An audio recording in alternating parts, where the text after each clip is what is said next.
Okay. Good, at least microphone's working. Yeah, I'll be posting it on Instagram and Facebook here pretty soon. How's the sound, like music wise? Is it too loud or is it good?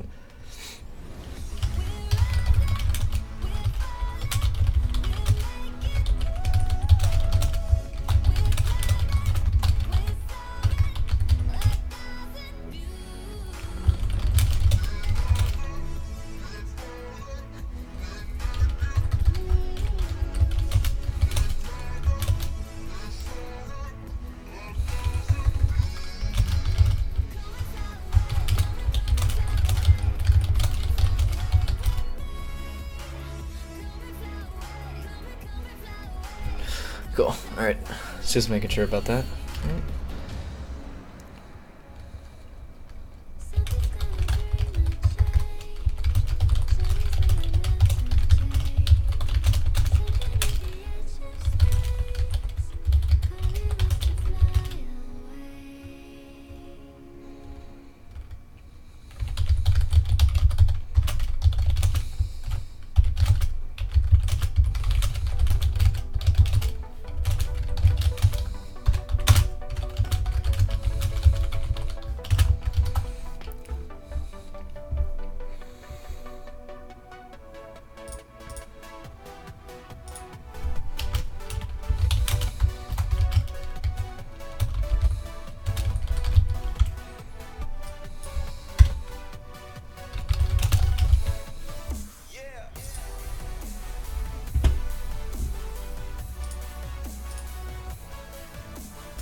Okay. Pretty sure we're good.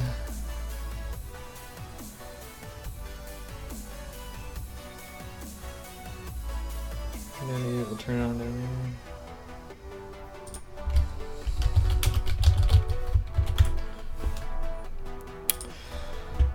Alright.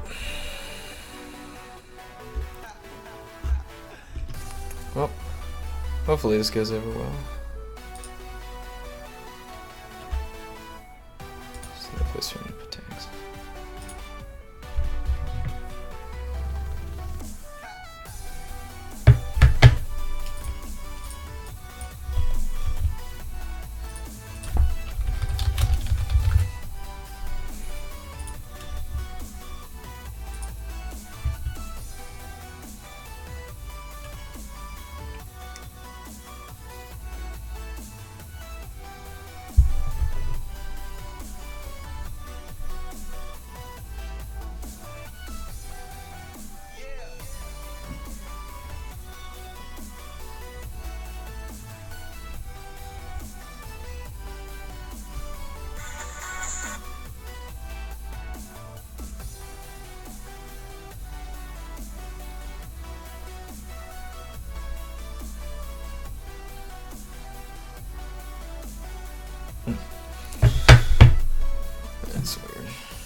Okay.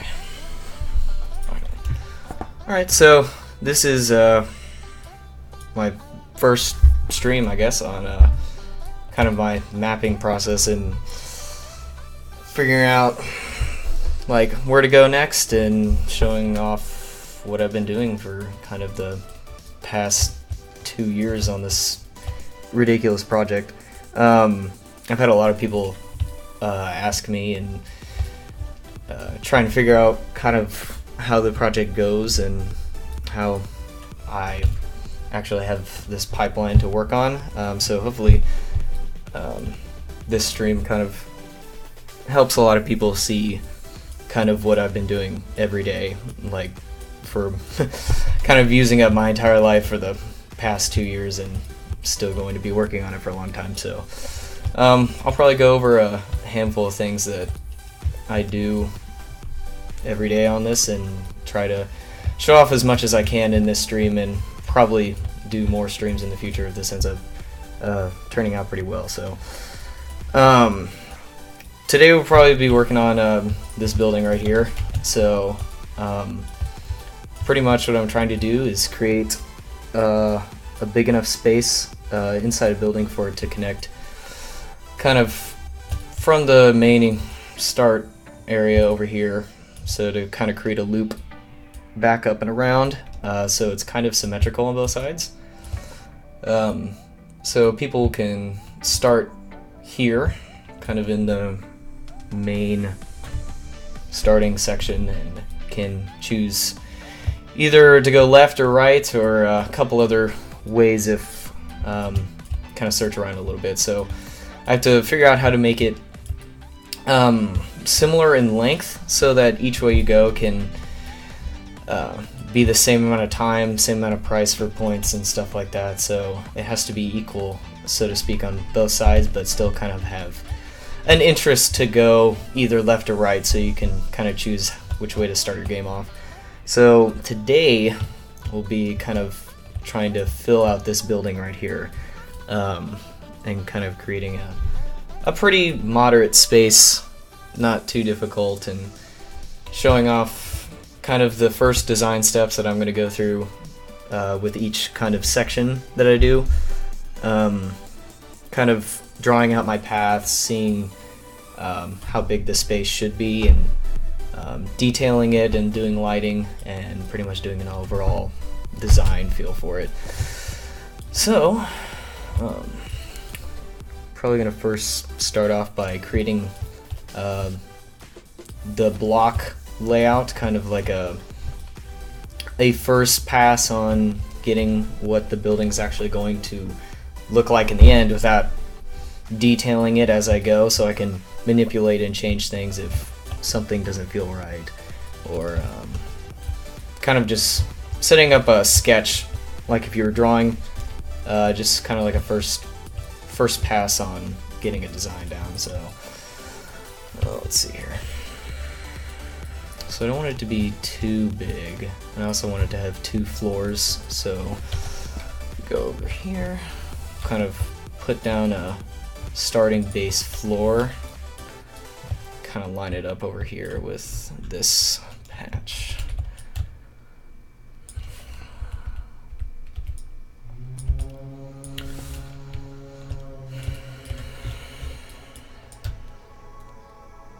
So first, before I do anything with like cutting holes and stuff and kind of destroying the place, I'll probably just build the building as it normally would have been, without any damage to it or anything. And then after the whole structure's been built, usually what I'll do then, after I know it's sound and kind of architecturally correct, then I can go through and kind of destroy it piece by piece to kind of give it that aesthetic feel that I'm working for to fit the rest of the map. So currently I'm laying down what are called just brushes, which are just pieces of geometry that I can draw in as like floors or walls or archways or anything, and I can manipulate these to kind of get the shapes that I want. Just real quick, these work great for blocking out things, and can also be used mainly for sides of structures and stuff. Usually I won't use models or props to build things out, because I can drop this shelf in, or I could drop like a pillar into the map. Let's see if I can find one.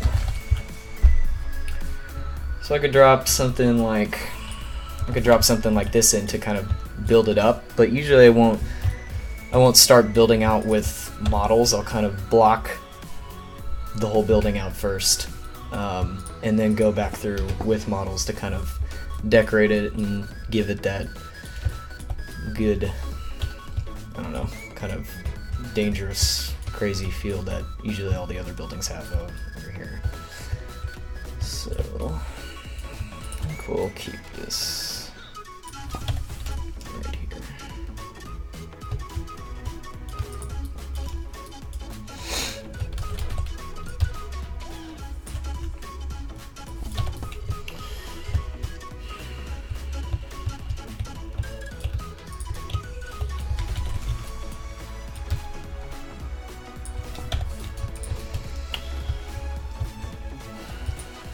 kind of have to think constantly when I'm building a building. The exteriors are where it's going to be, because the player can play and run around over here, and I'm going to want him to, or want whoever's playing to come around this side of the building over here. So I don't want this to continue too far down, because that'll give too much of a line of sight. Pretty much I don't want a lot of long hallways where you can see halfway across the map, mostly because then I'm trying to cut it off mostly so the spaces are kind of tight, crammed up, and every so often can break off into kind of like a medium-sized space. So there's not really a safe location to be at all times. You kind of have to be moving and be wary of where things are going to be and kind of your next path that you're going to take, besides just staying in one area. So I'm gonna create a little archway here and block this off.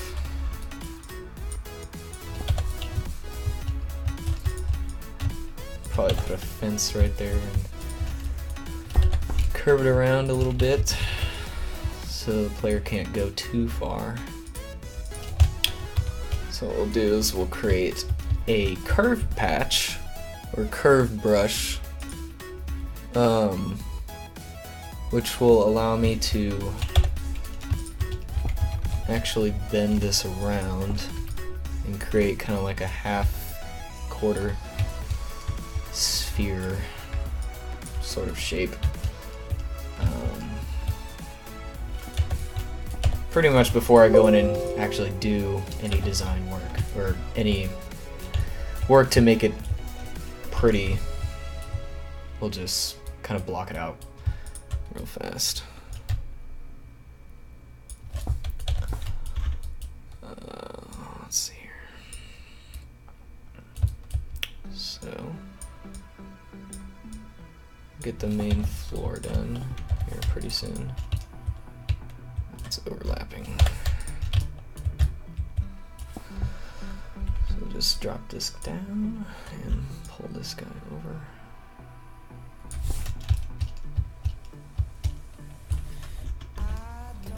That's really okay. Usually I like to line these up. It'd probably be pretty bad to have any of the spaces in between here. So everything has to be perfectly aligned, otherwise sometimes while you're playing, or if you're trying to do something and cross over this, sometimes it'll cause some errors, like you could fall through some spaces, or the zombies won't be able to actually follow you because they'll think there's a break in between here. So like if there was a space right there, player could probably walk over that, but the AI and scripting for the zombies to follow you will think that this is a space they can't pass over. So pretty much everything has to be perfectly aligned, perfectly set up, down to the smallest measurement possible, otherwise the map won't work right, which is not what we want. So let's see here. I'm gonna drop in what I do for sizing, referencing. I'll drop this guy in, which is the exact size of what a player model would be. Let's make this structural real quick, and we'll drop this guy down. Right. So this is the actual size of like the player would be. So I can have this down and use that as a reference to kind of build things to proportion. Otherwise, if I wouldn't have had this guy here, sometimes I could make a set of stairs or a barrel, placing a barrel down, and the barrel could be the size of the player, and that wouldn't look proportional to everything else. So usually what I would do is create a doorway that's actual real life measurements for a doorway, so it's realistic, and then I kind of base everything else off of that. So we have correct proportions everywhere. Because if you walk around and you see like I don't know, a plank that's like obnoxiously huge compared to something else, it's just gonna look weird and really out of place. So we'll bring some over here.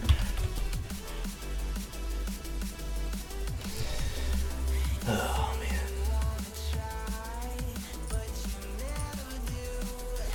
Usually sometimes it takes forever to load. There we go. Alright. So if we walk in through here,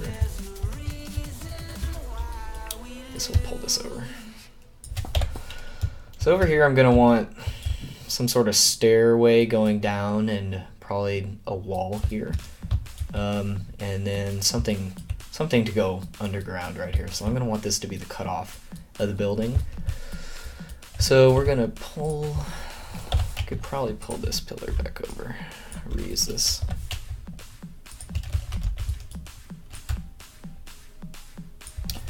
Pretty much what I'm wanting to do with this space is it's going to be more of an industrial feel. So if we go over here, and something I made the other day. So kind of this is what we're going to shoot for aesthetically for the inside, except that's more of a shop over there, so we'll kind of put some display racks around and kind of have that be the guiding path rather than most of this debris stuff. So this is kind of the feel that I'll be trying to produce over here. So let's quickly put a roof here.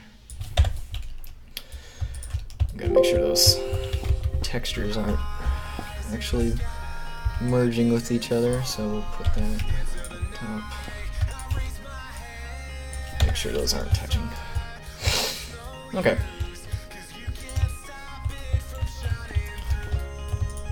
So we've almost got sort of the base design kind of down for the shape of the building, and then we'll go through and we'll set up the interior, mostly the paths and kind of the angles that we'll want the player to take while they're in there. But first we would want to get the size of the building down first before we do anything, and then make all of our player routes kind of constrained to the size of the building. Otherwise I'll just build on forever and not actually find an endpoint.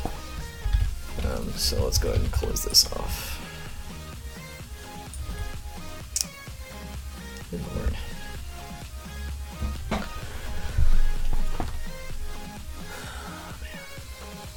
Most of the time there's so much stuff in this map that even simple commands like going in and out of a rotation could cause it to take forever.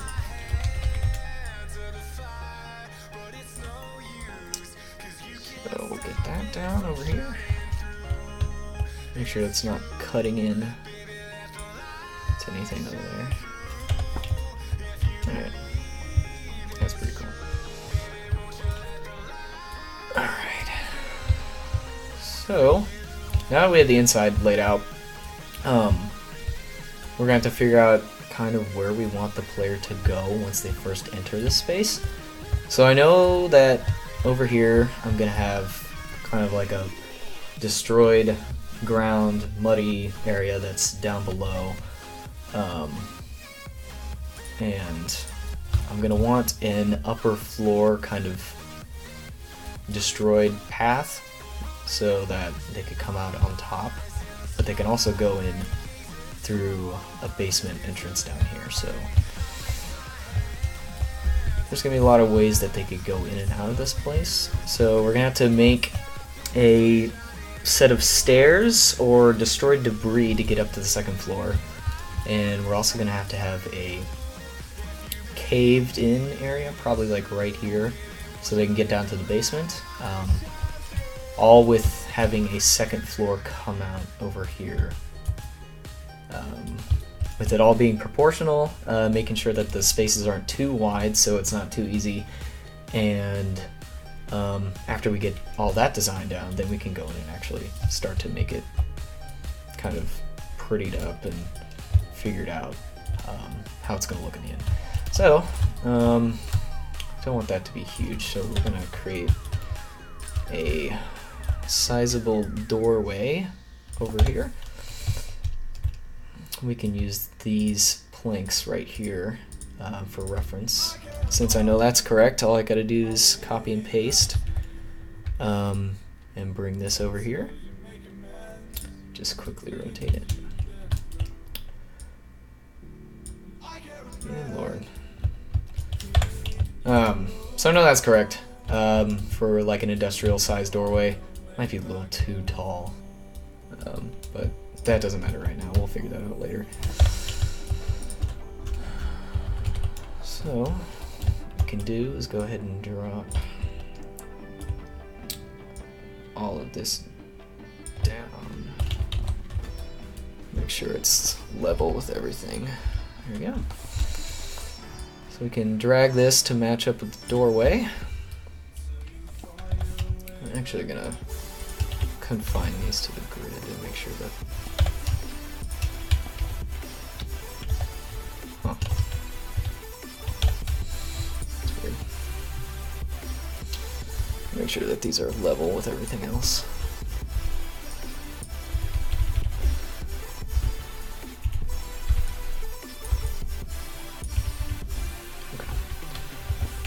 Now I know that that one's even, so we can copy and paste this over to here. Now I gotta make sure that this one's level. I'm working on a second screen over here that you can't see, which is my 2D view, which allows me to very carefully manipulate the size of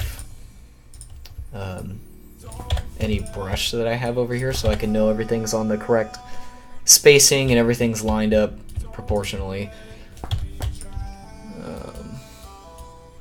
Is this actually overlapping with that? Oh god. So just pull this down. Usually I don't like to have overlapping brushes because the textures will line up on top of each other and create a flicker, because it doesn't know which texture to project since they're both technically in the same space. So we should make sure that everything's on its own space and lined up on the same grid correctly. So we have our doorway. It might be a little too small for, even though it's actually correct sizing in real life, sometimes that won't work in a game sense because even though it's correct, it may not be fun. So we might have to just manipulate it just a little bit. Usually people won't notice that unless they're like, oh, I can see this door isn't correct. But usually it's made that way to make the game actually more fun rather than it actually be proportionally right. Okay. So now we got our two little doorways kind of laid out. I'm gonna start working on the stairway kind of right as you come in. I think that if we have it kind of right, maybe we could put it over here so that players can see it.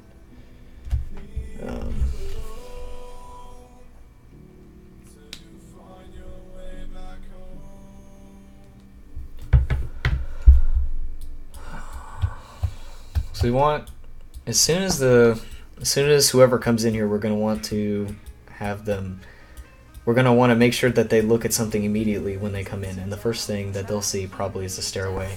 So we could probably put a stairway over there. Probably go get some stair assets over here.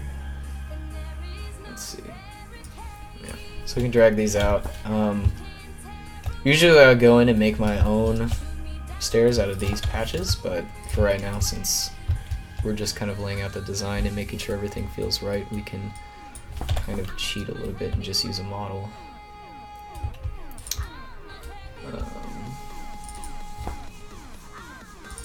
looks a little better.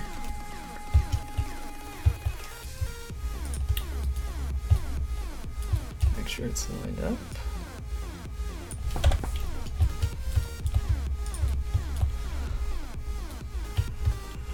So, as soon as they'll come in, there'll be like a little landing place right here, and we'll put a light kind of shining down right there, and that hopefully will attract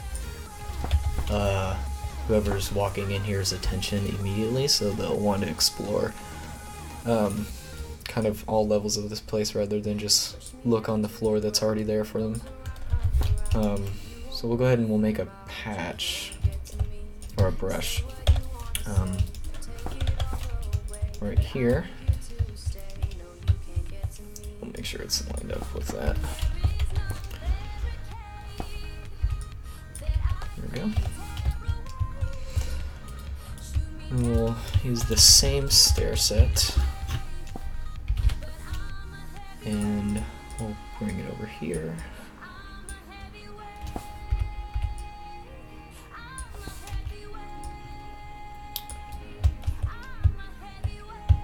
And that ceiling should be tall enough to house that, so should be on the same level.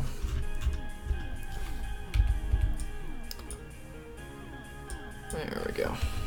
Alright. And we'll just bring this over a little bit so those poles are lined up. Okay.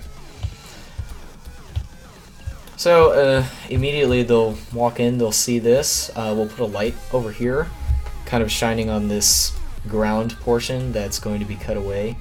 And the space in here might be a little too big, so we'll put some shelving units around here to kind of cut off some space, and then maybe put like a small little debris pile in the middle.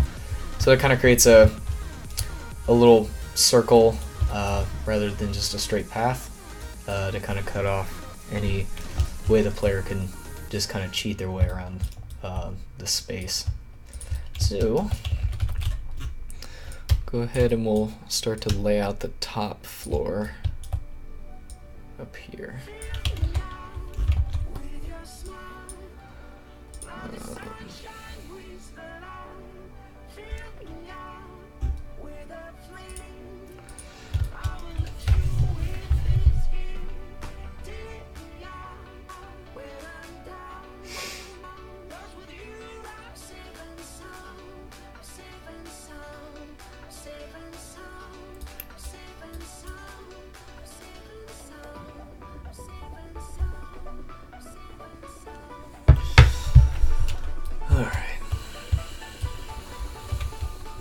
So I don't want the top floor to cover up the whole space because I want it to feel like a big room. So, maybe what we can do is add a doorway up there, kind of extend the building back just a little bit and have it come out on the side. So otherwise that spacing won't work over there. Smaller. Okay. Let's see, for size referencing, we'll get our little zombie test dummy guy to make sure that the walkway seems pretty good measuring wise. Yeah, that seems pretty alright. Sometimes when I build without this little test dummy guy, and I'll finish a space up and I'll drop him in, and he'll be twice the size like this, and I realize that I built everything so much smaller than it needed to be. So that guy's pretty helpful for actually figuring out the correct spacing we need for that. We'll pull that over just a little bit. Okay.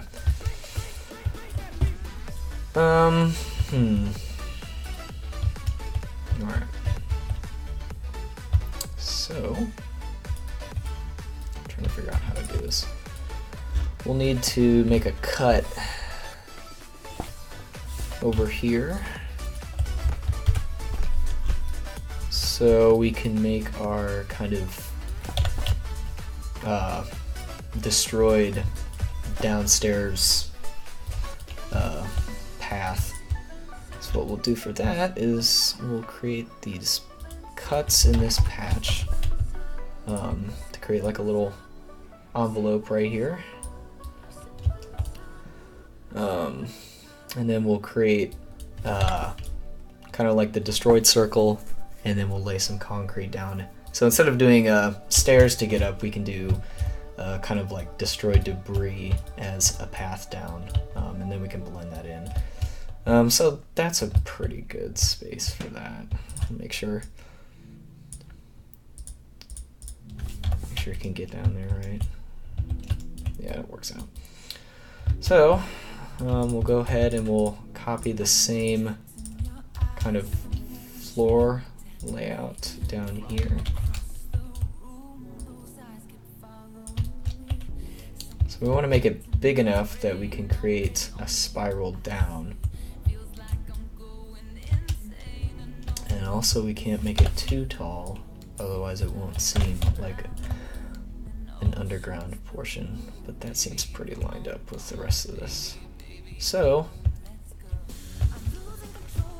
yeah, that works. Okay, so we're gonna blend this in, put some debris kind of like around here. So it'll pretty much be just one straight path through, or you can go wind down around or go up the stairs. I don't really want this place to be somewhere that people can stay in for a long period of time, so we'll put maybe a zombie spawn window right here so that they can come through here to cut them off near the doorway, and we'll probably put an extension of the building right here so we can put a window up here to get some enemy flow from the stairs. So if they come in here, they don't just have a free walk up the stairs to get away. Their options will be very limited whether to go out this door, the bottom floor, or the top floor. So we want to make it so that the player's decision making is very quick, so that keeps up kind of like the constant moving terror that you're going to get hit. So if the space was too big, then you could just walk in here and kind of just run in circles, so you know that you're safe. We want to eliminate whoever's going to walk in here. We want to make sure that they don't feel safe walking in here. So we'll put an incentive in here, like a wall weapon or something like that. That's pretty valuable. Or if we'll make it so that they need to come back in here to get a piece or a puzzle piece or something to go for some other part of the map. So they'll have the desire to walk into the place, but they'll also be faced with a lot of decision making to kind of add some tension. So I'm pretty sure we can easily do that by cutting off some areas right here.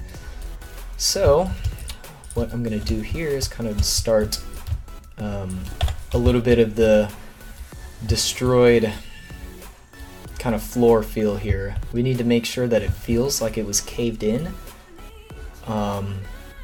So I'm going to get some concrete models here.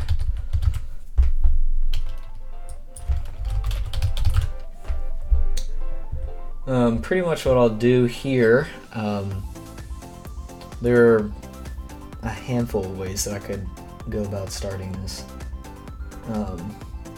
but usually the most reliable and best looking way is to start with some of these concrete. Whoa, where'd that go? Let's start with these concrete models, which are really nice for blending in kind of that destroyed feel. So what we'll do is we'll turn off the shading mode so we can get a better look at this. I can switch between real-time lighting, which is what the map will kind of look like after it's all done and compiled and actually looking, or I can switch to no shadow, no light, and this just makes it easier to like see certain areas that I need to touch up, or just looking at the basic surroundings that I can edit. So, wow, that rotate function is going to be not fun to mess with. Oh, it's gonna take so long. Alright, so what we can do is that we need to make sure that this is level with the floor, so we can blend it in to make it look like this is part of that. That's pretty good.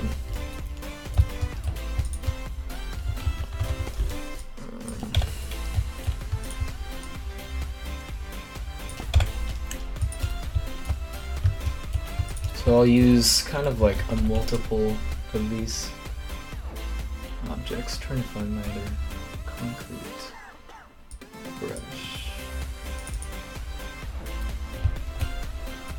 Oh, that's small. There we go. So what I'll do is I'll kind of lay these brushes or these models around. Oh man, I'm gonna have to rotate that one again. Lovely.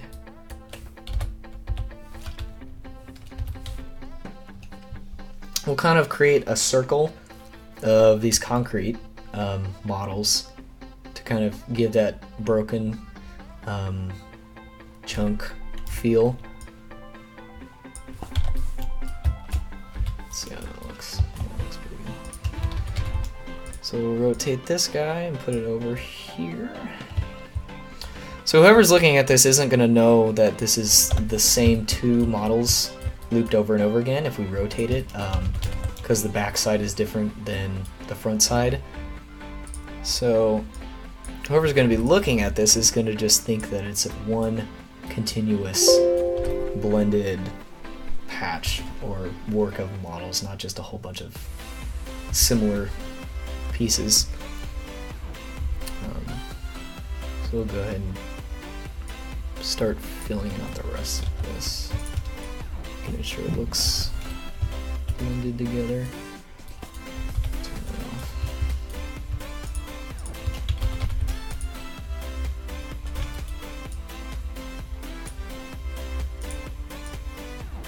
Put those guys over there. And we'll take this, open that up.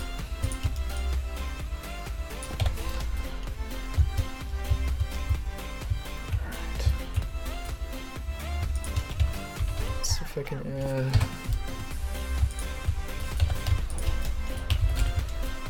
So I don't want it to look too square, otherwise it's going to look planned and not as natural as I'd want it to be. So we can start putting in a couple of little extra bumps with this one, just to kind of give it a more natural caved feel, rather than here's a box and all I did was put some boxy geometry around it to make it look like that. So we'll get rid of this guy. Gonna put those over there.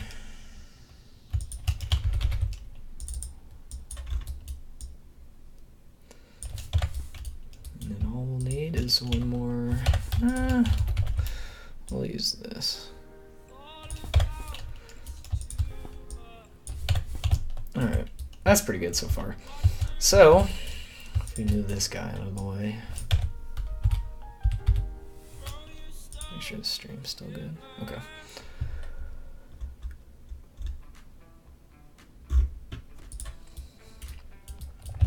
So, now we have kind of this break in the floor over here. So, we'll have a ramp that goes down that the player can walk down this way. We might have to push this back a little bit because it looks like you might run into the ceiling there. Well, we'll see. After we build a ramp, we can always edit that later. So after we do this, usually I won't make this pretty until I know that the design of this hole actually works as a ramp. but we can work on this side over here because I know this isn't going to change. So what we can do, on top of brushes, we can do a decal brush, which is just a flat plane. So there's no depth to this. It's just for texture purposes. So what we can do is take this and kind of right here, you can see that obviously the concrete doesn't line up. They're two totally different floor textures. So what we need to do is we need to blend these two together to make it look seamless. So we can do that with a blend texture patch. So what we can do is we can add some geometry to this.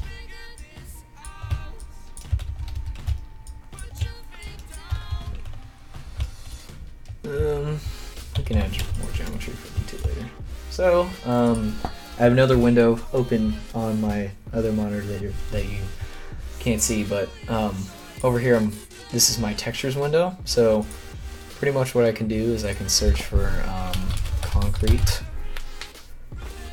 and then we can sort over here by decals, and these are textures that I can blend with instead of being a solid shape. So usually we can look for a good damage piece. I'll put that over there again.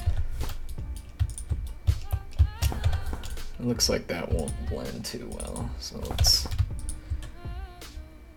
maybe something like,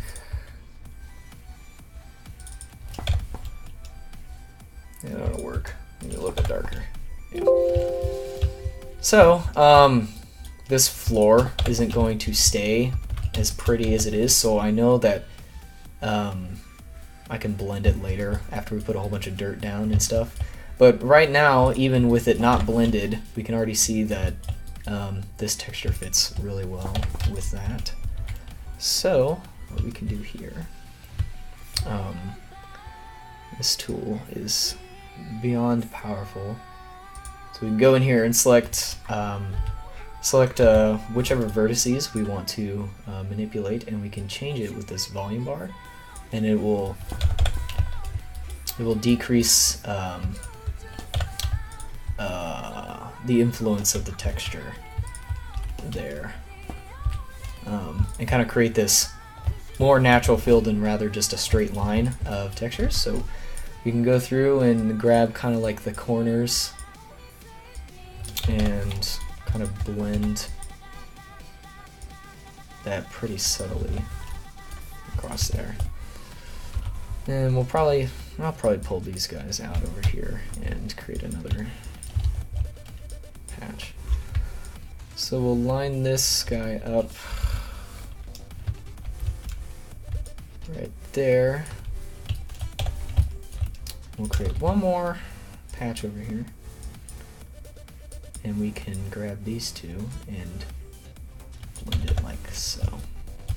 So I gotta make sure that this is texture is 1-to-1. So usually when you grab some parts of whatever it is, the texture will stretch and give this like ugly, not correct looking texture. So all we can do is go to the surface inspector, which is kind of like an overall texture manipulator, where we can change all these settings over here. So if we just go to natural and pull this, we pull this geometry back, it'll give us more of a uniform feel rather than just a stretch mark. So we'll pull this over here, and you can see that like over here it's uniform, but right in here it's stretched and become not unrecognizable. So if we just hit natural, it'll fix all that for us. So we're not going to use that right now, but usually that's good for if I don't have the sizing right on something and I have to edit it after I've already made it. So that texture reformer really comes in handy when it comes to that. So we also don't want this last edge over here because you can see that it's not blended well. So what we'll do is we'll just take this whole row and minus this connecting part, and we can fade that into there. So now you can see that it kind of chipped away a little bit, making it look actually part of the concrete material rather than just a straight line. And we can go ahead and fix these over here. They'll be light over here eventually, so you'll be able to see it. But currently that's not what we're worried about. So since we did that, I can go ahead and just put this patch over here just for the time being to kind of get an idea of what the final render is going to look like for this. So let's go ahead and take both of these and make them similar.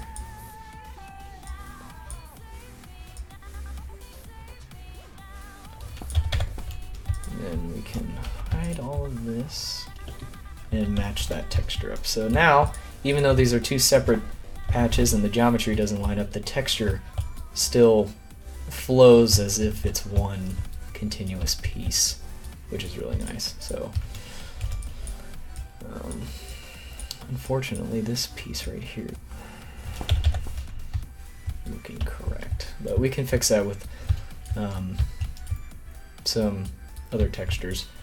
So if like I had this piece right here and it still looks too square, and if I were to pull this texture up, it would stretch it and make it not look as uniform as it should. We can take this thing called a misc volume detail. We gotta find which orientation the texture's at. Yep. So right here, pretty much what this is a volumetric cube that can display a texture on a surface. So it could be projected onto multiple objects rather than just these flat patches, which only display a picture. This can encompass kind of like a whole section of objects. So what we can do is grab the same material that we did here. So now, if we look over here, this is kind of like a, oh gosh, where'd it go? There. It's kind of like a cube, and the way we do that is we can come up here and we can feather the edges off, so we can blend it just like that to make it kind of a more believable, natural texture. So let me reduce that a little bit. So that's a little bit better, and then we can just move that right over this right here, and now it's all uniform and looks like it blends right into the concrete, which is pretty nice. So after that, we kind of have this good transition here that looks like it's going right into these models. So it'll look like all one piece of a floor rather than just a bunch of pieces slammed together. So that's pretty neat so far. So what we can do now is we can go ahead and start adding the floor textures in. This is going to kind of give the floor kind of this, it's been lived in, abandoned, and taken over type of feel. So we gotta add a couple of different layer textures. So we'll add like big old cracks texture to kind of give it that age-old feel. Then we'll add kind of this muddy dirt texture to give it that it's been used. Some trash textures to kind of give it that also used feel, and then we'll go through and we'll add kind of that final detail is this blood texture that I use all the time for floor stuff that'll give it that the zombie feel rather than just kind of a building that's just there. So what we can do is we do the same thing we did for blending those models up there, and what we can do is we can create some more geometry for this so we can have more blending nodes. It's pretty much the more vertices I have here, the more control I'll have over where the texture goes. So just come over here and create some extra divisions.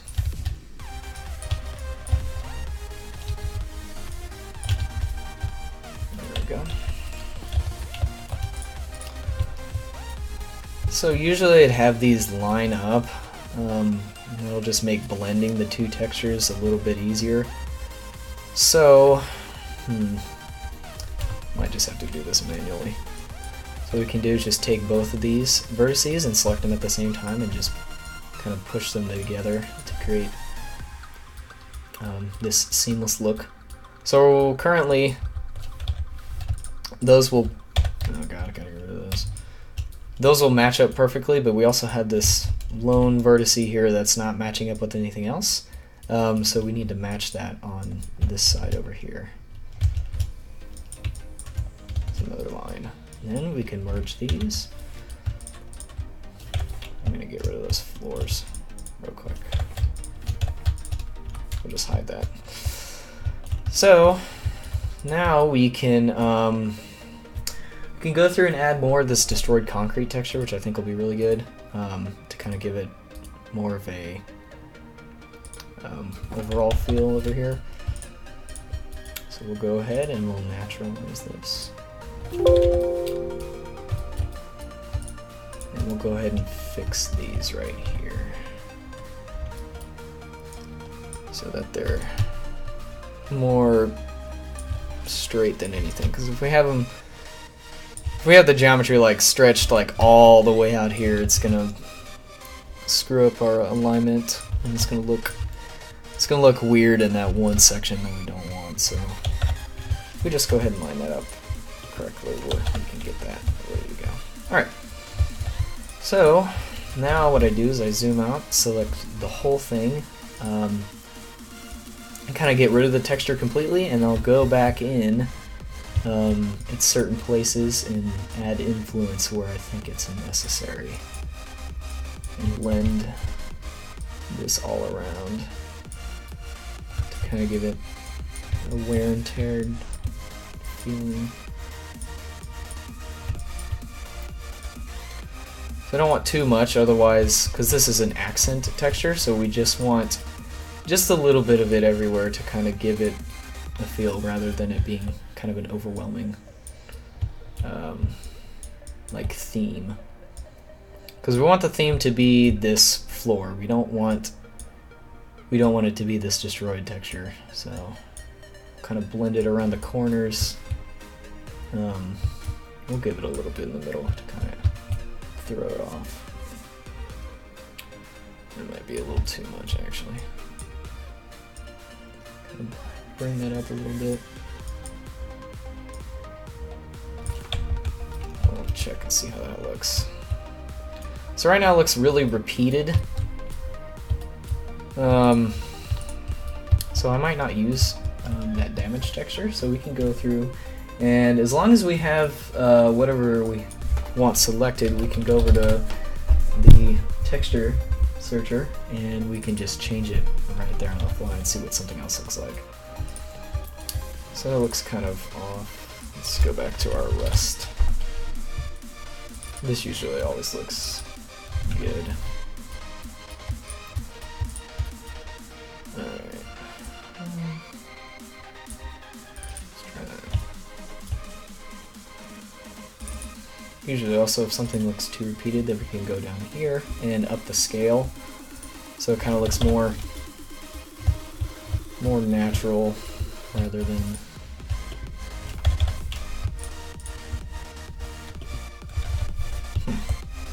let's scaling is weird.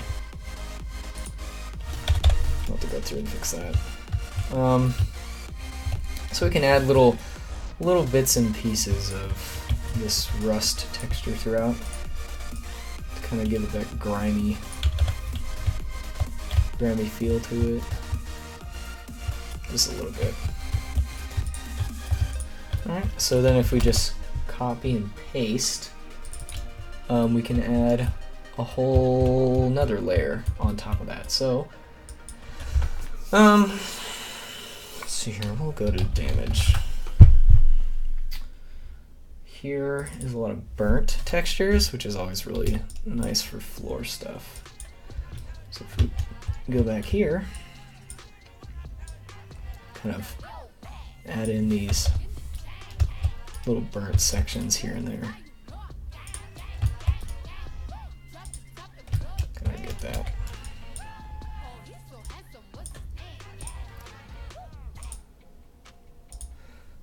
Get back to my music. There we go. Alright. We can go around and start adding these little pieces in on top. And the more textures we go around and we layer, the less we'll see kind of that repeatedness. So it'll become kind of its own uniform, standalone texture, so to speak. Alright, so if we copy this again, that asphalt looks really nice. We'll go through and we'll add this kind of, so now that we have those little accent layers, we can go through and add kind of this secondary layer on top of the concrete that'll act as our main blend.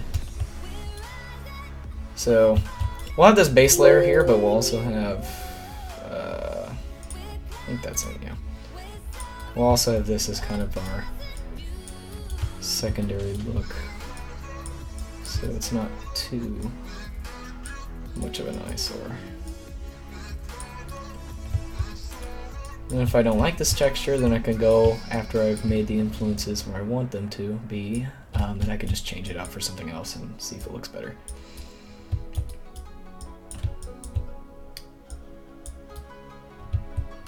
Let's see how that looks.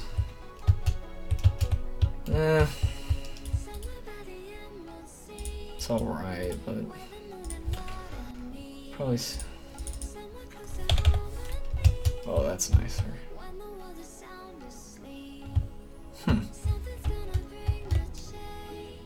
I might keep that for now and see where that goes and mess around with it later. So we can go back in, and now we'll add our dirt and like mud to kind of give it that lived in old feel to it. So usually this is a texture I always like to use everywhere because it's a good look for most things that I want for the theme. So we'll put the dirt kind of in the corners and the mud build up, because if it was used before, there probably wouldn't be any dirt through the main path that people would be walking. It would build up in the corners. So we'll go ahead and we'll add that over here. And then we'll put just a little bit under the stairs, because that would be rarely used. So we'll put some influence down there. And maybe it branching out a little bit.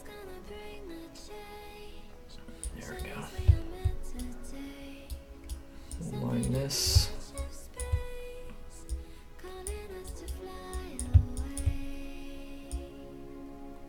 Just a little bit on top of that burnt texture. Don't want that to go away. It's looking pretty alright so far, so we'll just go over here and we'll add a little bit more dirt. And then we'll put just a little bit here in the middle.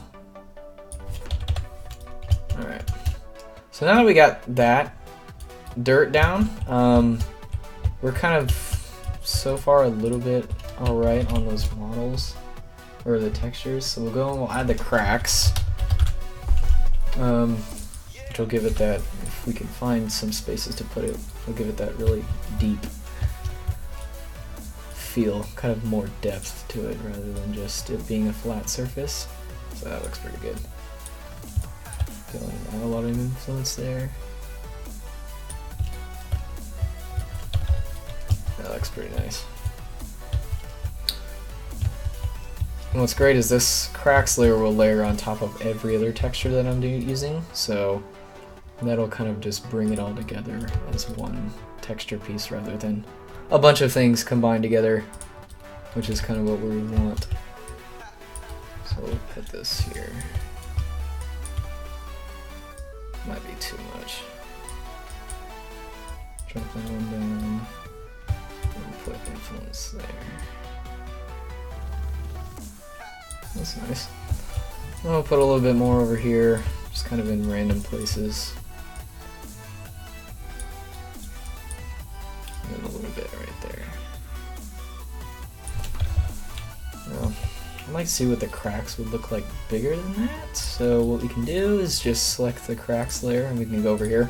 And there's this upscaling the texture. So I think that already looks better. And then we can fix that later with some models and some texture volumes. So now that we have kind of our base, our quick little sketch of what the floor is going to look like, we can go through and add, we can start adding some actual 3D on top of it. So if we take this mud pile, this has the same texture that I put on the ground, so we can use that to blend in some extra depth with everything. So I'll make this just a little bit bigger. So we'll kind of put that right in the middle there. So now there's a little bit of height, which will kind of give it that extra bit of, I don't know, depth to the area rather than just making it some boxy looking map. I'll put this up to 2. That's pretty nice. So we'll kind of put this in the corners everywhere. We'll put some debris down underneath the stairs so people can't just go hide under there. This will probably look good right there. Yeah, that looks nice. I'll probably drop that down. Looks a little too big to be under the stairs. We'll push that back.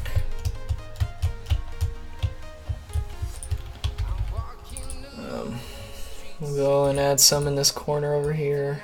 So once we start adding lights in, then we'll kind of be able to see the shadow that makes on everything else. So we I think that's the dirt. Yeah.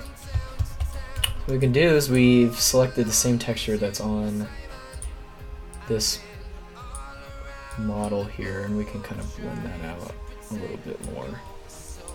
So it looks like it's actually part of the ground and not its own model.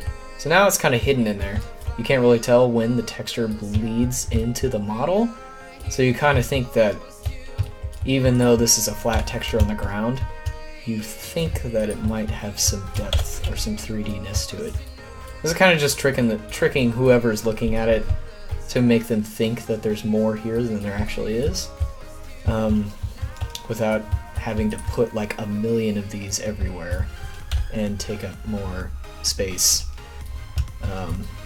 We want it to look as nice as possible, but also run as smooth as it can be for the experience. So if we can get away with doing this, then that's always the most optimal way of going about that. I really don't want to try to build the sun while I'm streaming, just in case it breaks. I guess we can try it. We'll see what happens. No promises.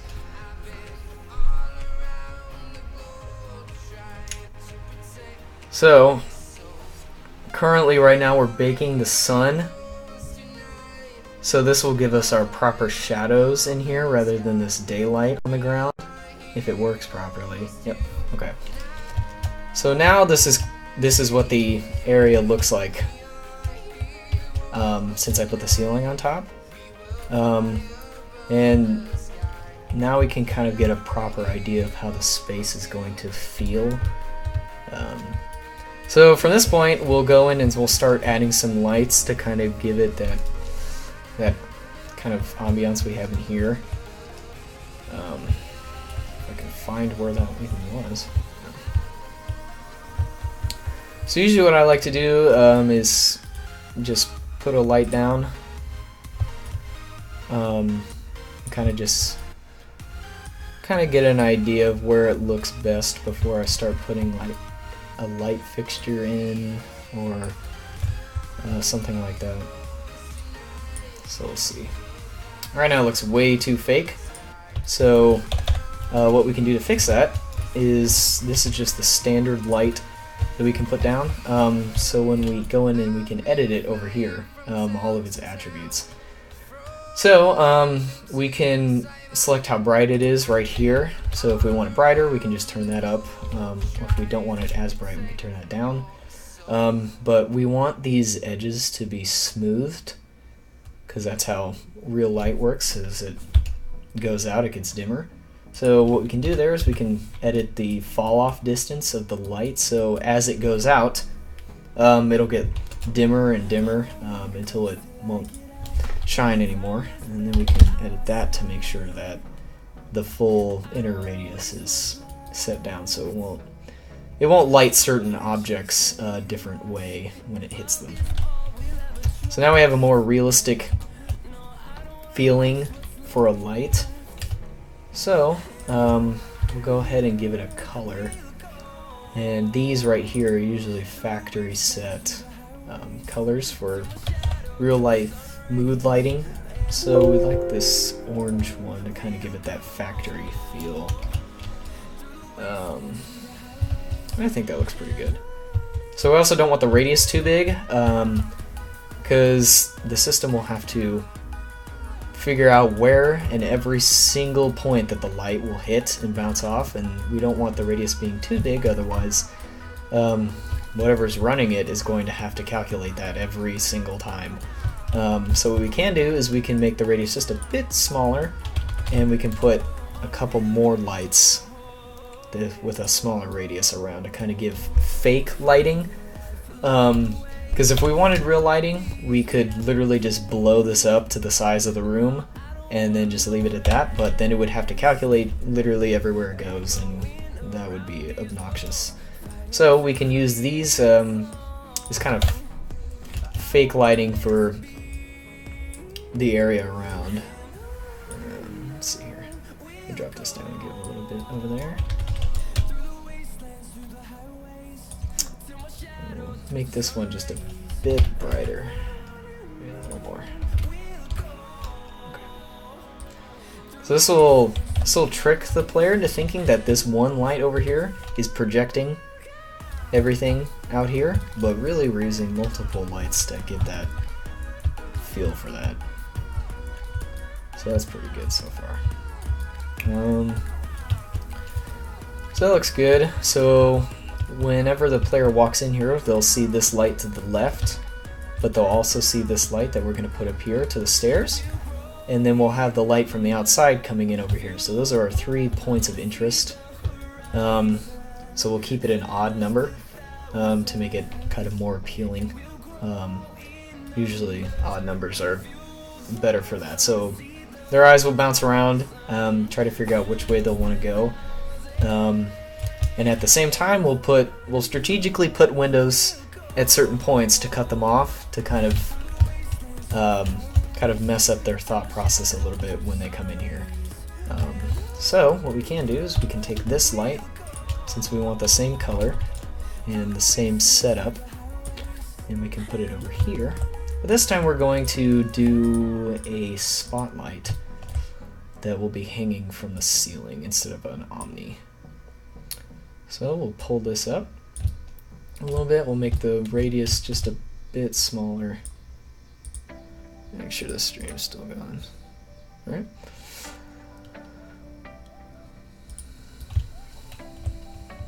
So we can make this brighter. This cutoff is.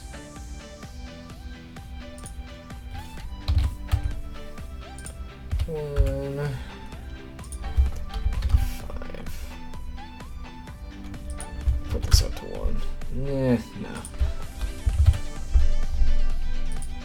Okay, so we'll go down here, we'll edit this. We want this to be a round. So we'll set the roundness to 1, which will be 100%.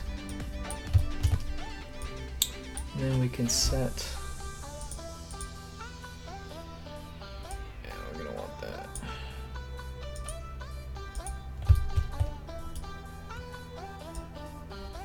I want it barely touching the floor so it can light that. And then we'll make sure that it can cast shadows. So we'll turn the shadow map on, or off, so it can project shadows based on what light is. Alright, so this is kind of editing the inner radius of what we were doing before, so it kind of gives that softer feel to that. I'll make sure that the light is at the same place. Alright, that's pretty good so far. We'll bump this up just a little bit. Bring this up. Right now that's currently, I think that's way too bright for what we want. That looks a little better. So, now when people come in, your eye will hit these two spots and also the light coming in from the door. So they'll know which ways they can go without having to look too hard. But they'll also be, we'll also put the windows in so that they still have to kind of figure out where they want to go. So now that we have some lights put around, we can kind of light this area up a little bit more. We'll put some up here. There'll be a light. We'll put that at 8 and see how that goes. Probably that looks a little too bright for it to be right there. We'll have a spotlight coming in from this window that we're going to put up here over here, so that will take care of that. Let's see what 2.0, that's way too bright.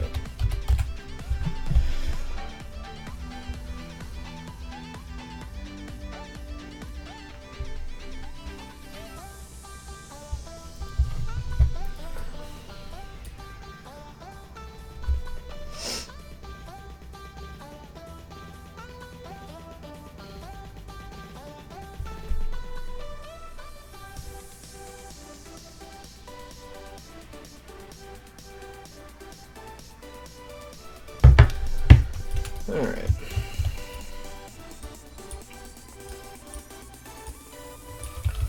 We'll put another one kind of over here.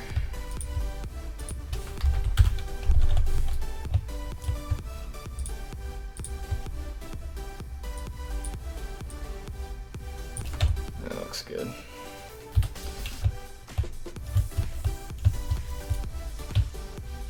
Alright. And then we'll want just one more light over here. And this will be where that one window will be. So we can light up kind of this area underneath. We'll make that just a little bit bigger. Okay. So after we get all those lights placed in, we can go through and we can start adding the actual like light fixtures onto the walls, and then we'll probably add one center light to kind of give the whole thing a good lit feel, but not too bright. Put that up on 11, see what it looks like. Yeah, it looks good.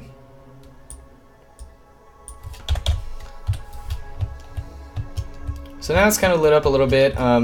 After we put in a reflection probe, which is kind of this box that will encase the whole thing, that'll bake and make sure all the lighting is properly working and stuff like that, but we won't do that right now. That'll be kind of like an end polish.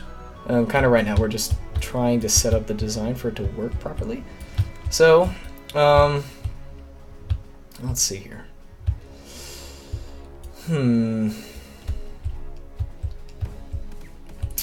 We can go start adding some debris and some models over here.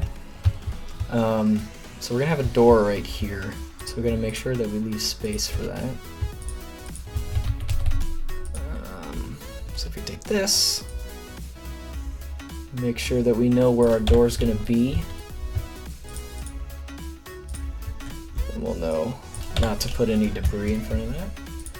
So what we can do is go ahead and just put one of the windows down so we know exactly where we're going to put this.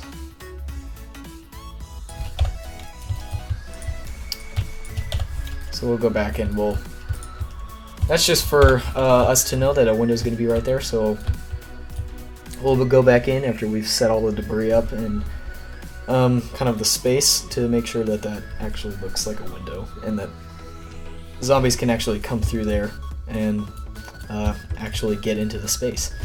So what we can do is adding debris is kind of the thing that gives the whole room its magic touch of what it looks like, but it can also be very dangerous, which is something called model spam.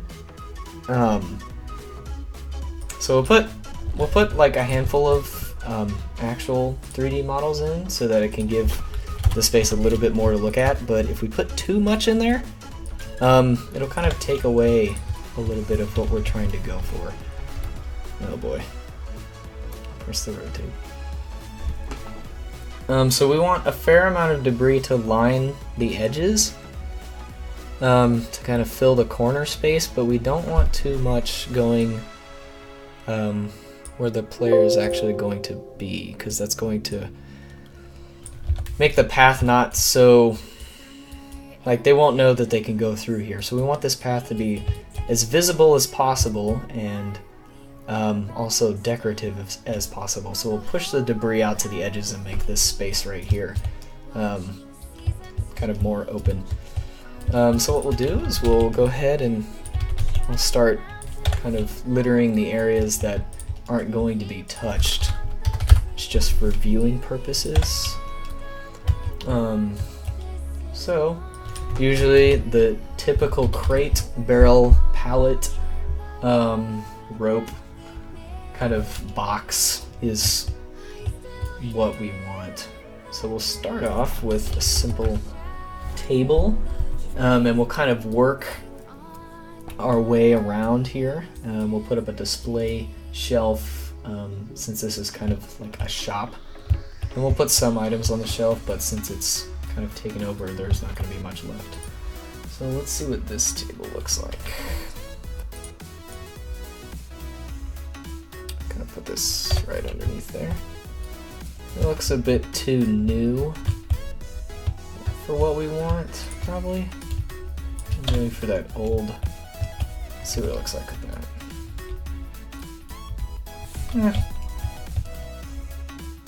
It looks alright. So, once we get a table, usually I'll add a shelf into the mix. Probably one more industrial, because that's kind of the look that's starting to take form here. So we'll go into our normal view so we can see what we're doing here. I'll make sure this is turned the right way. Okay.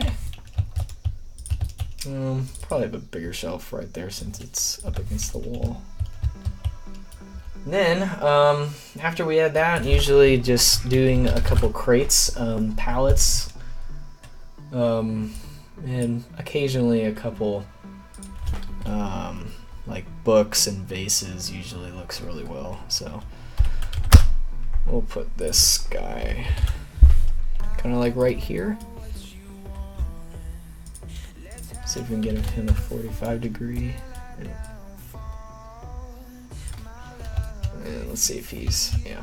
Gotta make sure that all of these guys are touching the ground. So right now this guy's not fully there, so we'll just slam him down, make sure that he's even with all the surfaces, and then we'll kind of break up the space just a little bit. So I want this kind of waterfall effect, so if players walk in this way, the debris will go with the stairs, so it leads their eye over here towards the other entrance. And if they walk in this way, we'll put some stuff on the table that'll give us a line towards this window, so they'll be able to see that way too.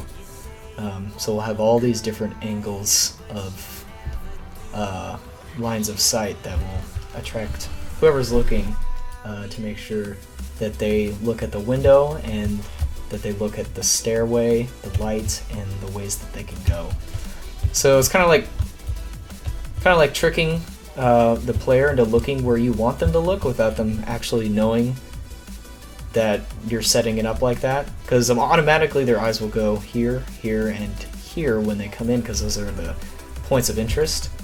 So what we'll do to enforce that is make extra lines of sight kind of off in the distance that'll help them look towards the areas that we want them to. So we can add some more crates right here. Oh. Where did we go? There. So if we put a crate there, let's make sure I know where I'm putting this. Make sure it's right next to that. And we're also going to make sure that it's on the floor and kind of make it that color to go with everything else.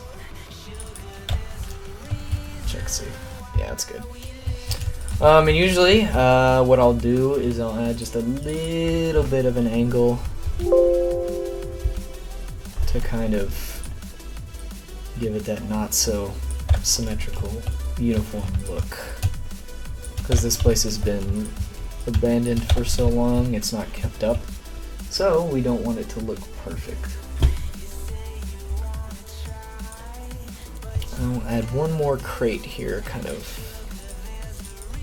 at a negative, we don't want it the same angle, so we'll put a -20. So that will kind of, let's see if that's too much, maybe. That's not sticking out too bad. So now we have kind of like our base debris pile. Now we need to go in and kind of fill it. We have the basic shape, which is this triangle, which is what we want. So the player will look here, here, here, and then across again, which is kind of exactly the flow of the space. So they'll look towards the window, or they can look over here towards the stairs, and automatically the stairs are going up, back up the debris palette, which will automatically lead their eye upstairs also. So it's trying to make debris piles and places in the corners that usually aren't points of interest help the player look towards the places that we're trying to get them to look at. So we'll go over here onto this desk, and usually what I like to do is add this beaker model, which is really good. And we'll make sure that it is lined up on the table, because we don't want anything floating around. Alright, make sure the stream's still good. Yeah. Alright, then I'll probably take this and I'll copy it again and put it just a little bit behind and put this one a little bit closer. And I'll probably make this one just a little bit smaller, so we're starting to get that line. Then we can go in and we can add some normal sized little beakers. So this is what these guys look like. These guys will be pretty small. This is just to add decoration, not much of a line of sight for people to look at. This is kind of just to fill the space. So if we add another box on top of this, then that'll probably be a bit more to what we want to actually filling it. We don't want to fill the desk too much. We don't want it to look too busy. Otherwise, people are going to look at that more than what we want their eye to look at. So we'll just put just enough stuff on the desk to make them look towards what we want, which is pretty good. So that's got that line there, and the people will, hopefully, people will kind of use that as a line of sight. We'll put some more lights over here so people can kind of see that. We might want to add a candle. Those are always what I use for little areas that don't have any light, that I don't want to add a huge light to. So if we put this little candle guy down, he looks like he's already on the desk. And that lit one doesn't look good. So we'll kind of put this here.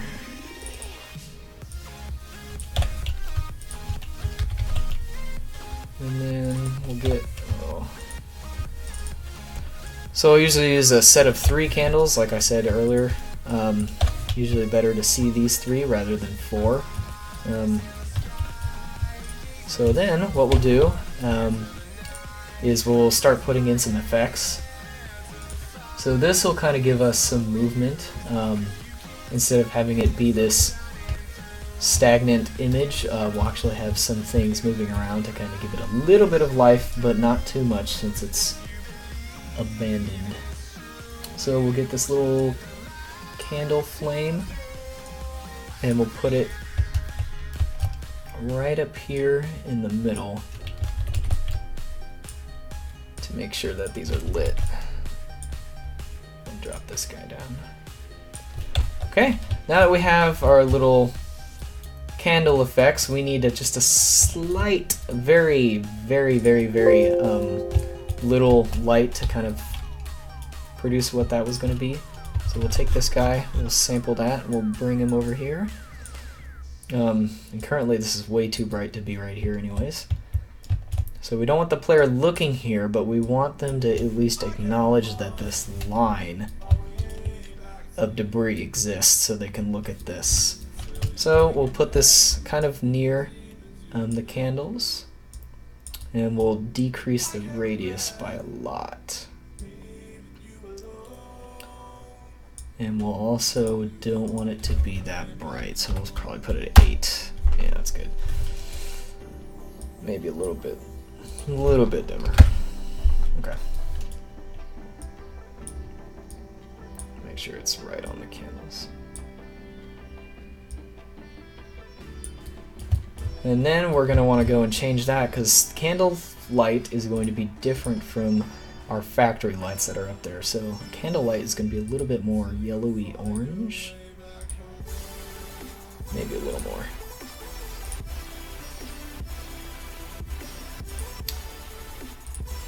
Yeah, that looks pretty good. So now we got just a little bit of interest over here. Actually, I might drop that down even more because that looks a little too much. Put it at like 6. Uh-oh, our flames disappeared. There. Alright, so usually, like in these small areas that don't have enough light, candles are always usually something I use to add just a small little bit of light, not too much, to detract the viewer from looking at that. In game, it'll be a little bit brighter than this. The contrast is kind of bumped up in the viewer for the editor. So this is about the right amount of light for people to walk in and see this line here, and they'll look towards the door. And hopefully, what I'll try to set up is another corner piece, like this debris, like a triangle, over in this section, which hopefully, if they look at this one first, their eye will go towards the door, up the debris, and back towards the window, and then up the stairs again. So it's kind of like, from every angle we can come into this space, we want the player to be able to look around and see our main points of interest at every angle that they walk in. So we can manipulate that with piles of debris, posters on the wall.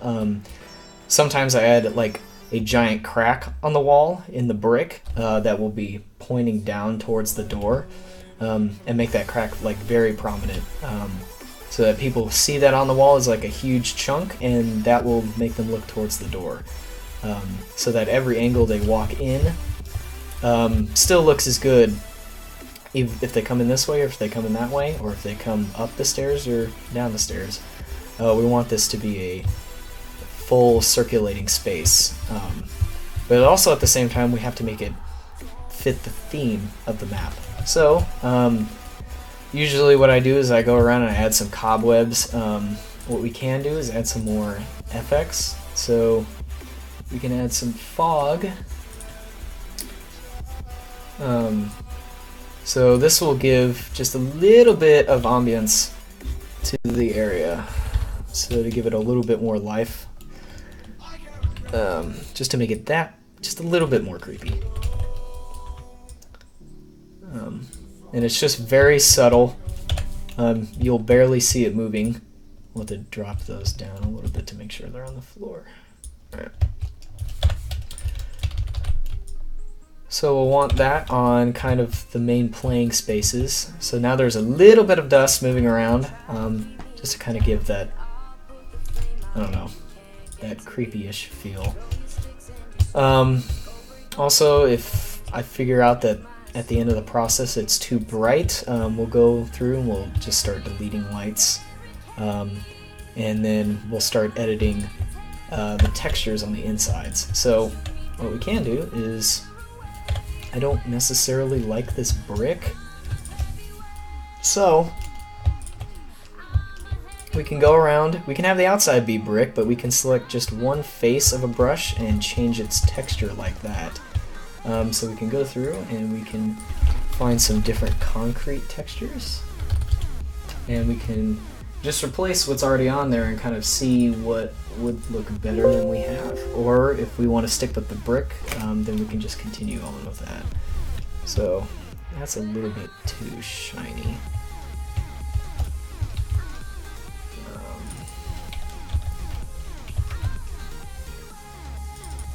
Those bunker textures are always really nice. Oh, got too far.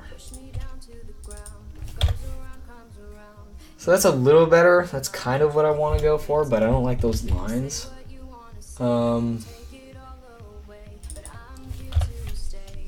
That's kind of what I wanted. Alright. So we'll grab all these faces right here, and then we'll use that. And so now, kind of what I do for these is the outside is brick, but I want the inside to look very, very worn. So we'll start with the destroyed layer here, and we'll do what we did with the floor earlier and create that 2D texture patch. So we can go through and we can add detail on the wall to make it look like it's been eroded, or it's been damaged in certain places, because we don't want it to look perfect for theming purposes. So what we can do is we can add a brick texture on top of this, and let's see if we can find a good one here.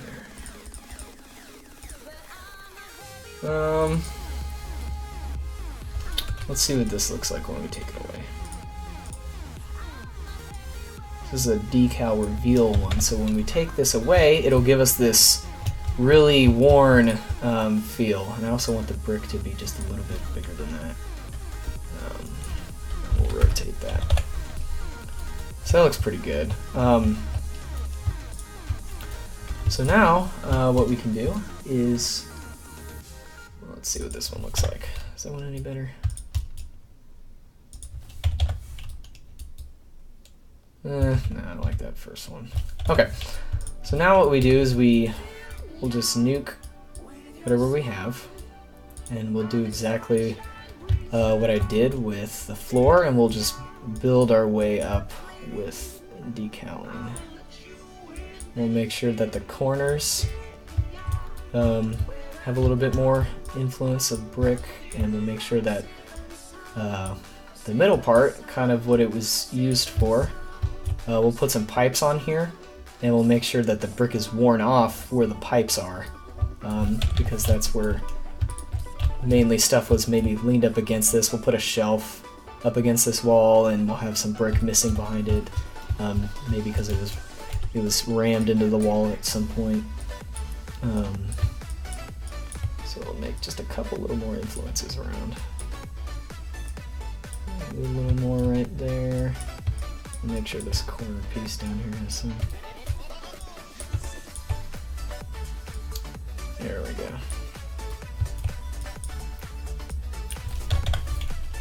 That's starting to look a little better. We'll probably add a little more up here. So then what we can do is we'll need to add a little blend layer between the brick and the actual wall. So if we can search some grunge textures over here and find something we can blend that with.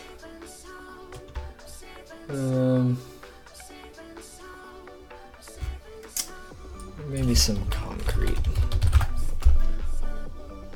This is always a good one to use, but I don't think it's gonna work that well. We'll see. So after we have the brick laid down, we can go through and on kind of like the edges of the brick here, we'll add our blend layer between that and the actual concrete. Make sure this doesn't have too much.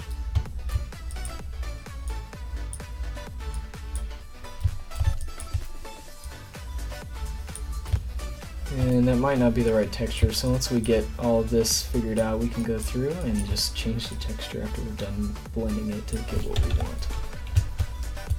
So that's a little bit better. Let's see if we can change it to something else. It's not gonna work. That.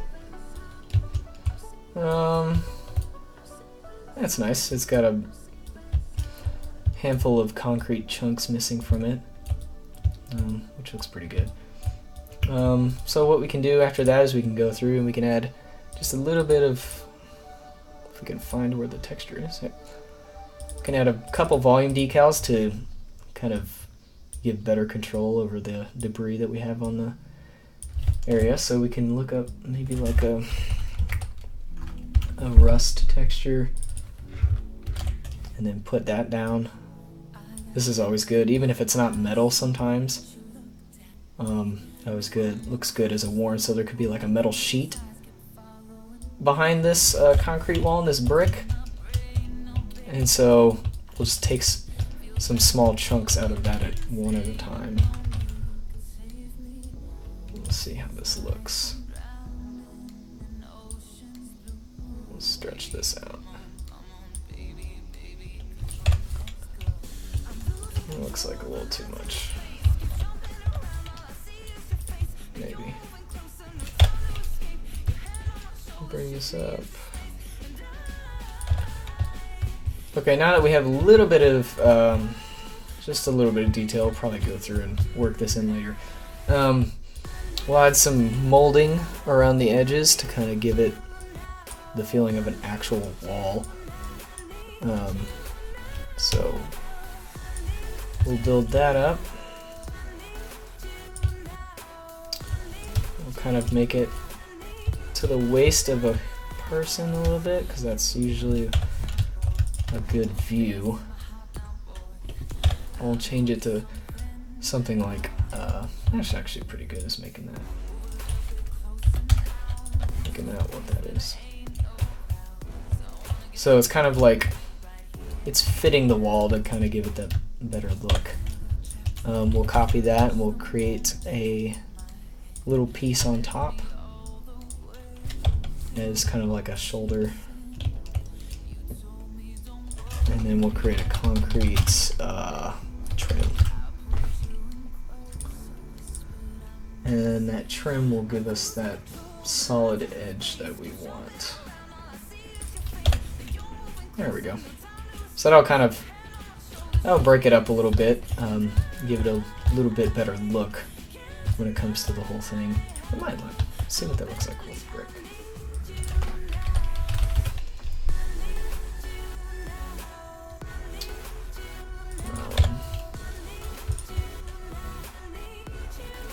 And then we'll just set that. Oh god. That looks nice with some brick down there. Let's see what that looks like walking in. Yeah, that's nice. So I'm gonna decrease the size of this just a little bit, and so now what we want to think about is there's a hole here. How did that hole happen? So now we have to start influencing the surrounding area to kind of give this hole a story. Otherwise, nobody knows why it's there or what happened. So we'll put some concrete kind of chunks around.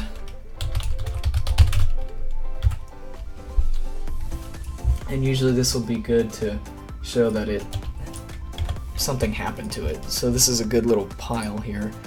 And we don't want to put it too much around here because this is where the player is going to be walking. So we'll put it back here in the corner as kind of like a, hey, this is where all the debris went, to kind of give it a little bit of a story, and make people wonder what happened here to the hole. That'll make them question what went on and maybe make them want to go downstairs first before they go somewhere else to see what's down there. And then we can add a story element here as to why it blew up. We could put a skeleton or something downstairs that maybe was lying there, and put a note in the hand and said that there were some orders to put some kind of explosive in this area and something went wrong and something. So we can add story elements like that around the map just by taking things away and kind of destroying stuff, and that gives an extreme amount of depth to whatever we're working on, to kind of give way at exploring and tell the person who is ever playing this that there's a reason to look around and not to just run past everything. Gives a little bit of interest for hunting. So we'll put some of this in the corner. Let's see what that looks like. That's pretty good. It might be a little too big for that area, so we might want to drop that down just a little bit. I'll put it at 1. That's good.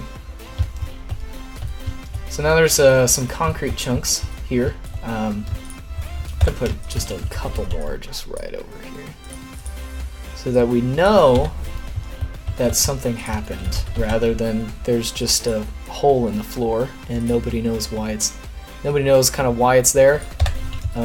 So maybe you'll be interested to go down and check it out for yourself, which is what I would really try to go for here. So we'll probably spread this out a little bit more. Make this a little bit smaller since it's going out towards the player. So I'm always thinking about these triangle areas in the corner. So one right here will build up the pile a little bit more right here. So the player will always be looking up and down, and it'll lead the player's eye kind of around the room as a whole, but also making it look as natural as possible to give a story. So we can add just a couple more things, I guess, around here. We don't want to add too much, otherwise that'll take away from the space and it'll make it look sloppy, or that we didn't put enough time into what we were doing. So we can put just a couple little small ones around here, since this is where the player is going to be. Because we don't want them to think that they can't walk over this. We want them to know that they can walk around here freely without getting stuck on something. So we can push a couple of these in here. That might be too big. I'll drop that down. And then we can go through and add some just smaller debris pieces that are a little bit more spread out. These are good for just making the ground seem a little bit more lively. I'll put one over here.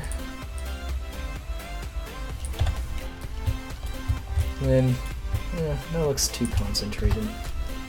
So then we'll go down and we'll try to find some more kind of spaced out debris pieces, because we want to know that it may be like the explosion happened over here, and so most of the, or over here, so most of the debris blew this way, but a little bit came out this way. So we don't want too much over here, but we want just a handful.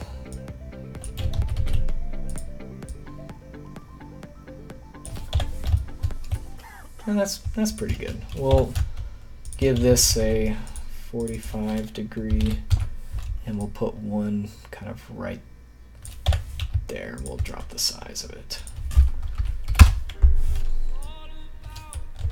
Okay. So now we kind of have this area. It looks good enough to have actually happened, but we now have to think of why, like what the consequences of this explosion happened, or what it did to the surrounding area besides just the rubble. So we can take a volume cube and we can put a burned texture on everything. Let's see here. So kind of like an explosion mark. 45.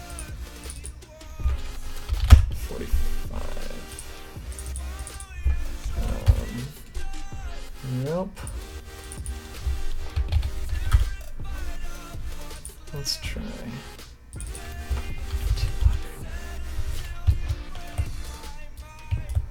200.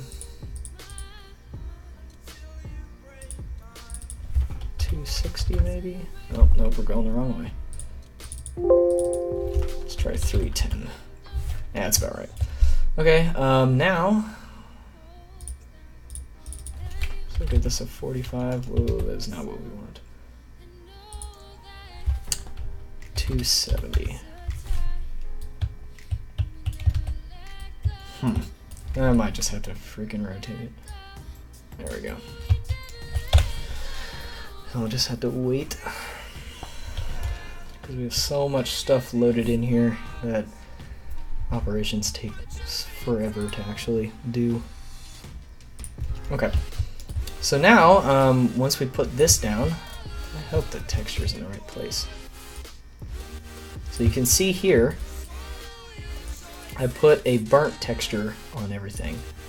So if we expand this, we'll make it fit just a bit more.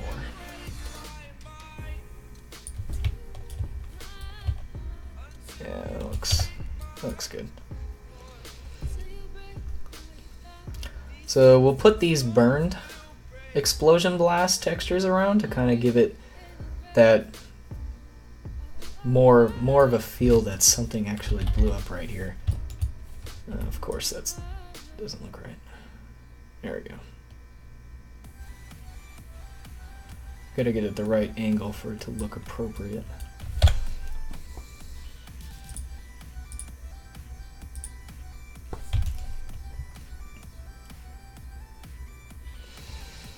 So we'll just make this just a little bit bigger, a little bit wider. We'll fit the texture, and now in game you'll be able to see that a little bit better, since the lighting will be a little bit different. Where did that go? Can I not select that? There you go. So now what we can do is put that in multiple places. Oh boy. I might have to hold off on this for a little bit.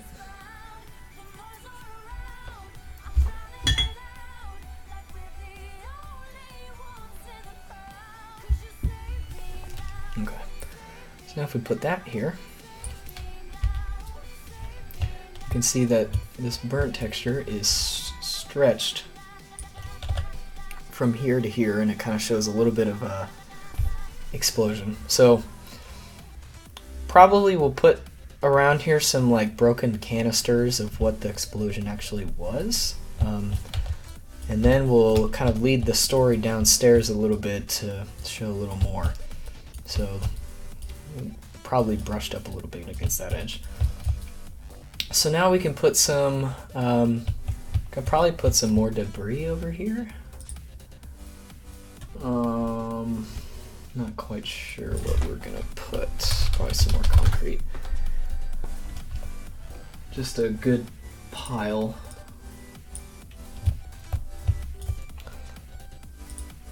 So that looks good. Put that there. And we also want to build it up just a little bit to give that triangle look. So we'll make this just a little bit bigger. And 45. And we'll put this at 45. And then did that rotate?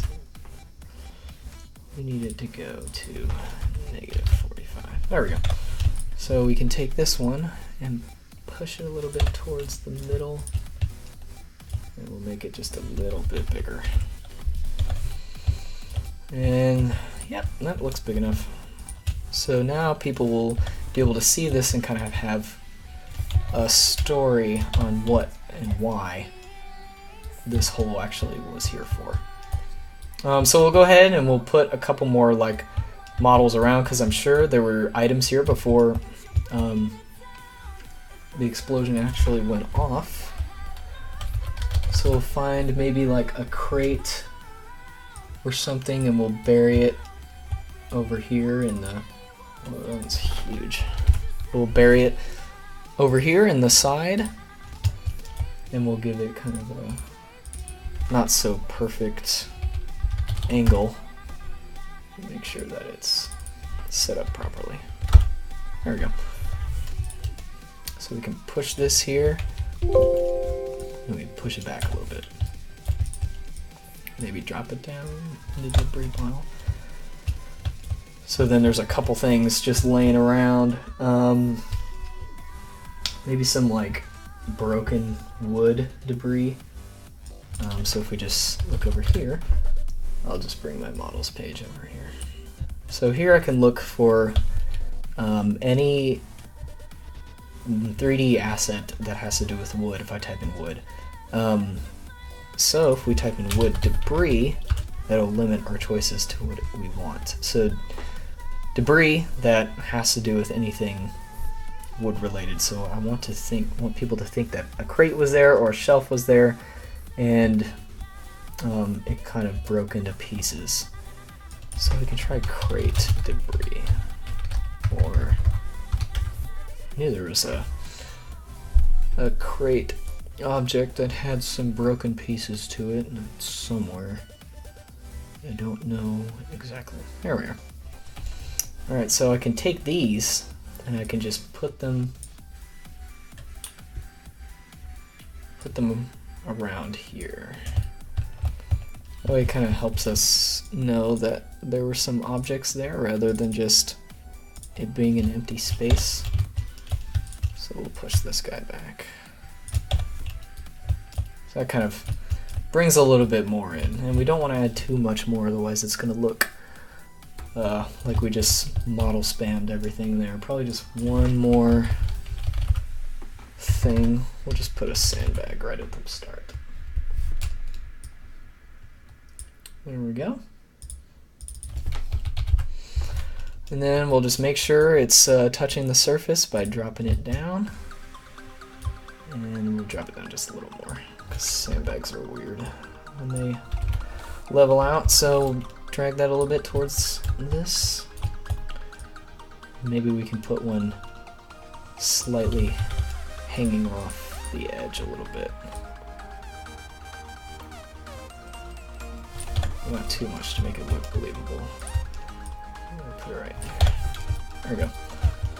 So now we've kind of made that area a lot more appealing to look at, and people will look over here, see this hole, and be like, okay, and then they'll look at this debris, know that something took this hole here, and then they'll see the kind of destroyed boxes and the burn textures and know, okay, something blew up here, something happened, what's down there that's going to tell me why this blew up. So we kind of got to think a little bit about what we're going to do with the rest of the space. So now that we kind of got that figured out, we could put another triangle area of debris over there. We'll put some more under the steps, and then we'll go through and I'll do the same thing to all the walls in here that I did right here. Make them the same consistency, add a little bit of different damage textures to kind of break it up a little bit so it's not uniform all the way around. And then usually what I do after a space is completed, I'll run it, test it, see if it works properly with the windows, and making sure that it's stressful when I'm actually in here. And if I need to change anything, I can always go back, cut a hole in this wall, maybe make a path around to another room of this building if I need be, if I think it needs to be bigger. And then also create the downstairs part, which is going to be the destroyed basement, which is going to be probably the most fun part, because I'll actually get to work with terrain patches, which allows me to make these curved kind of destroyed pieces, kind of like what I've done down here with the dirt and stuff. So we can add that below, kind of below this building. So like if this building was over there, the space that would be underneath that is what we'd be making underneath that. So that's pretty much what we'll do after that. Then we'll go in, we'll add some stuff to the ceiling, we'll add some molding up here, maybe some support beams. Since it's an industrial building, industrial store, we put some I-beams, exposed metal work, and some pipes, and litter it kind of with some merchandise, since this was a shop, so maybe some clothing items, some other objects that would be sold here. And then we can go through and kind of add this final little touch to the floor, which I want to do before I go ahead and end the stream just for today. So if we get this, which is kind of my favorite part of this step, is adding all of the blood to the floor, or to pretty much everything, because that will zombify it up. So we'll go through and we'll make sure this is off so we can see it. So usually I use this blood texture to kind of direct the player through a path so they know kind of which way to go. So let's see what this looks like when I build this up. So we'll put that there. So that'll be like kind of like the universal kind of clue that this is where you can go. This is a good area to go to. Obviously, if I want to hide something somewhere and I don't want the player to think that they can go, I probably won't put as much influence of this at that location. But if it's just a main area like this, sometimes just adding this, and it stands out a lot, so the player doesn't actually have to think that hard of where to go next. Even though we've added all these extra things to help them look around, to catch their eye, this is always an added bonus on top to kind of get them to see what you want them to see on the ground. So there we go. So when they're in the game, like I said, it'll be a little bit brighter, so you'll see this blood trail that will lead to kind of most of the points of interest. So there will be a blood trail that goes and ends off here, some blood that goes up the stairs and goes to the window, kind of as all one connecting piece as a maze. And hopefully that just helps us top it off a little bit. So yeah, I think I'll probably just go ahead and end the stream today. Whoever tuned in, thank you for watching. I haven't even looked at to see how many actually unique people actually stop by. This will be posted on this channel after it's done, so if you're ever curious or missed the stream or wanted to see a little bit of it, it'll be up there. And I'll probably do more of these occasionally. I'll probably announce when I'll do it if there's enough interest, and I'll ask enough people that want to see more of me creating the space that I'm doing. So, yep. Thank you for watching, and I'll send out a notification whenever I'll stream.